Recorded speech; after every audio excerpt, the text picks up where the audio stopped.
So I'm a little bored right now, and instead of being productive and drawing the one of the many things that I need to draw, I'm gonna count my books because I'm bored.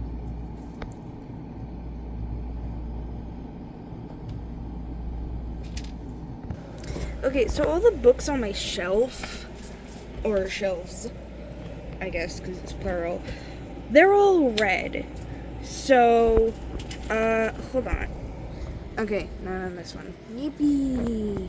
By the way, this doesn't have the books in it because I haven't read them yet. They're in my TBR bag. This one I'm currently reading, by the way. So that's 8, I think. Nope, this is 10. Okay, 46 here. By the way, yes, that is the Diary of Anne Frank. Did I lie a little? Yeah, I actually have not read it.